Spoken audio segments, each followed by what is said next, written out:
Hi everyone, Sean Kennedy here from the YouTube channel Java SE Certification Training. In this video I would like to look at the nth question 2.1392 from their OCA question bank for Java 8.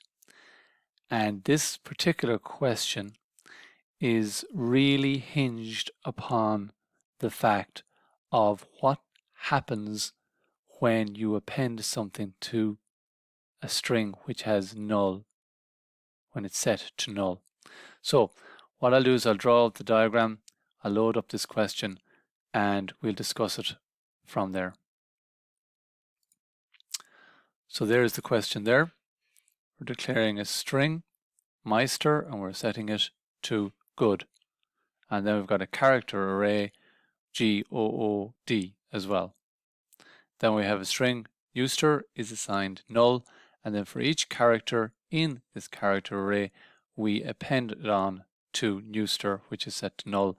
And then we do an equivalence down here, which is checking the references. Are they referring to the same objects? And then we do an equals, which checks the contents of the objects. So let's start that. So the first one, string Meister is assigned good, creates the following in memory. So Meister is referring to the string object with good inside it. All strings are objects. Then we go along and we declare the character array. That's an object as well. So let's look at this. String Euster is assigned null. So Euster has a null inside it. Okay. Then we go along and we go through each character in the character array using an enhanced for loop, and we append the character on to Euster. Now, in the background, the string value of is going to be called to get the string version of Euster and then the string version of CH and append them together. So what that results in, if we look at the API, and this is where it's really important, here is the value of that takes in an object. So a string is an object. And here it says if the argument is null, which it will be in this case, then the string equal to null is returned. So therefore, when we go back to here, Euster, the reference is no longer null.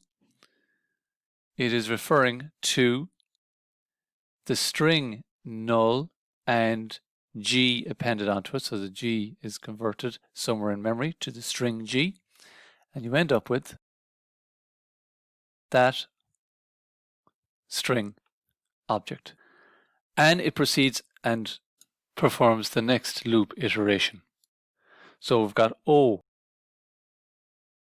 That's another string object. We go to the next character, which is O again. And then we go and deal with the last character in the array, which is D. So when the loop is finished, that's what Euster refers to. So then we do an equivalence. Is Euster referring to the same object that Meister is? Well, Euster is referring to this object and Meister is referring to that one. So that's false. Then we append on a space, then we append on, go and compare the contents. Euster has null good inside it. Meister has good inside it. Are they equal? No. So the answer in this example is false, false, which is the bottom one. I'll go back to nth. So it's false, false. We evaluate it, and there you can see. Now in its explanation, it says, had Euster been defined as the empty string, then the program would have printed false for the comparison of the objects, because it still would refer to two different objects. Okay. And true, because the object's contents would now contain the same string. So let's just draw that out.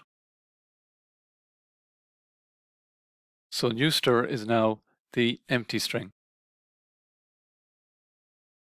Then we go and we append on G. The empty string appending on G is just G. Then we go and we append on O. Append on another O. And then we append on the D. So now you can see that the contents of the objects are both the same. And that's why you would get true for the second part of it, where you're using the equals method to go and compare the contents. But obviously they're still referring to two separate objects, so use the equivalence, you'll end up with false. So I hope you liked that video, and if you did, please click like. If you want further content, please subscribe, and any comments, please leave them below. Thanks very much.